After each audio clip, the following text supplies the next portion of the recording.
Alright guys, I'm sorry I haven't posted in a little while. Life's been a little busy, enjoying some vacation time, the nice weather. It's already 93 to 95 degrees here in North Carolina, so been out enjoying the cooler weather, and then this week has just been hot. So this isn't going to be a long video, this is just going to be a little update, just to make sure you guys don't feel like I forgot about you. Just kind of give you an update of where I'm going with this. So we just got back from a trip to North Myrtle Beach over the weekend and had a great time. Saw a lot of golf carts there. Maybe I took some videos, so maybe put that in somewhere so you guys can see some different ones out there. But for what I have in store to come with this is I asked you guys, some of you, if there was anything you wanted to see.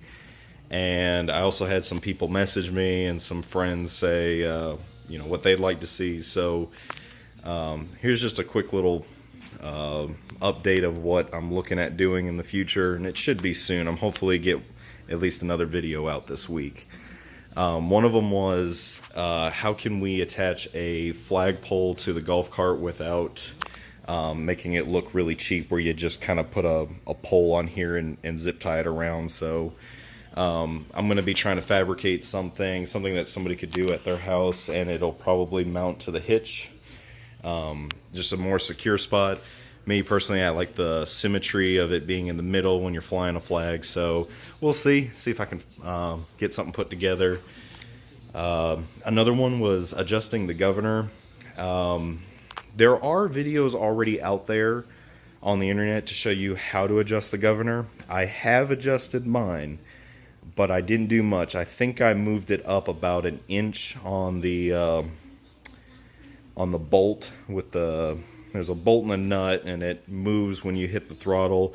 There's videos already out there. If you look up Yamaha golf cart governor adjustment, you'll find people who do it. I will put a video out on that and show you what I've done, and the reason why I only adjusted it a little bit, even though you could go further. I didn't want to adjust it too much because it raises the RPM, and I didn't want to blow the engine. And also, I've said this before, I don't really think this golf cart, in the way it is, should be going 20 miles an hour, but it does, and I'm even thinking about kind of backing it off a little bit because of it's just not super stable at 20 miles an hour with a full load. But I'll show you guys what I did and what to look for. It's kind of hard to get to now that the rear seat's in. You can't see it through the little service port, so I'm gonna have to go underneath the golf cart and figure out how to do a video there. Along with that, I don't think I've mentioned this before, but this past winter I actually installed a this plate that you're seeing here held on with these U-bolts is actually an ATV snowplow hookup. And some of you might laugh at that, but around here, when it snows, if you can get it early off your driveway, or what I'm doing is actually going to a church and help doing their parking lot. If you can get the snow up pretty quick, it won't melt and then refreeze as ice. And around here in North Carolina, people don't know how to deal with snow. So surprisingly, the golf cart can handle it very well, especially with the tires. It doesn't slip or slide around. Come wintertime, I'll post a video on that. I'm not going to be doing anything with that soon. So when I'm showing you guys how I adjusted the governor, I'll show you how I mounted that on there. And that's actually also why the winch is mounted up on the front of the golf cart. It's not because I'm planning to go mudding and, you know, get this thing stuck in a pit. It's mainly because of you know, lifting the snowplow on command. Another thing that I'll be doing is I'm going to do a little bit more work on the intake.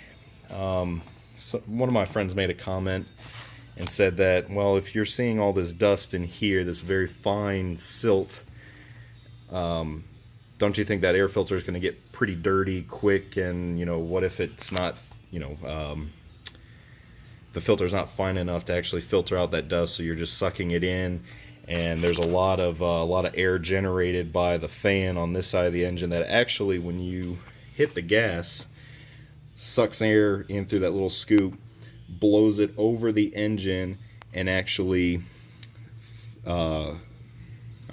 through the shroud and over the exhaust. So this is actually a heat shield on the exhaust, but the actual muffler itself is in there, and the air blows through and it blows down. So when I'm underneath the golf cart showing you the governor, the snowplow, I will also show you how that works. And it's actually kind of new. I didn't quite know that until I really looked into it. So that's why I haven't removed a lot of stuff on the engine there. It's all helps with cooling. And lastly, this is something that I've been working on, but I'm gonna hopefully get this golf cart legal on the streets in Wake County. Hopefully. I haven't done much research. I don't see anything on the internet that is forthcoming with information when it comes to golf carts being on the road in Wake County. Sorry.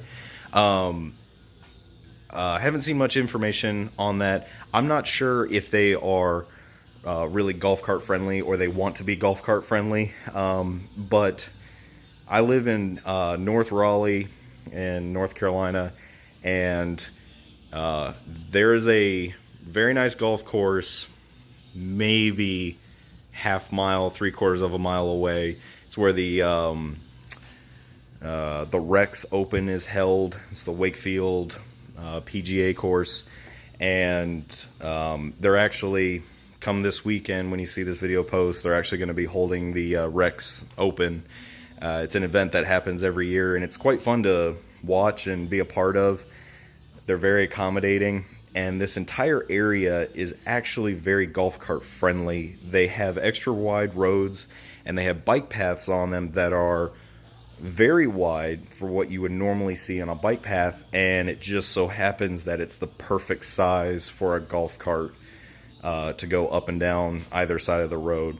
And I see people in the area use their golf carts to go to the pool and the clubhouse, whether it be for dinner or to go play golf. They drive them around, but it's kind of an unsaid rule that, you know, they kind of go, well, we live in the area, so I'll just use the golf cart. And nobody's given anybody an issue. And I've talked to some neighbors who have golf carts, but I don't want to get stopped by a police officer one day and just go, sorry, I'm coming from the pool, and he gives me a ticket and you know, possibly seizes the golf cart. I don't know. I would rather do things right and try and do it right the first time. So I'm going to try and explore and see if I can get this thing legal. In my mind, I think I can get it legalized, considering you can drive a bicycle on some of the busiest streets during traffic and cause a huge backup and people get mad at you. I mean, I don't see why I couldn't drive this around the neighborhood in a neighborhood that's centered around a golf course. So I'm going to be exploring that. I'll keep you guys up to date, but that's going to be a lot of hunting down information and calling the right people and figuring it out. But I'll keep you guys up to date on that. And lastly, somebody has messaged me and said that they want to see how I would put a light bar on this. I'm trying to figure that out. I talked to that person a while ago, probably close to a month now, and I feel bad because I haven't done anything since. But I'm still working on it. I'm trying to figure out how to incorporate it without mounting it to the canopy, making the golf cart overall taller, which means that it could hit the garage door, or if you're loading it in a trailer, you just kind of hit the top of the light bar, break it right off. I also don't want to drill into the canopy because then you have a possibility of a leak. So there's a lot to think about and a lot to try and fabricate. So this is just an update for you guys. Haven't forgot about anything. I'm still working on stuff. And look out for a video this week on me working on the intake. But have a good one.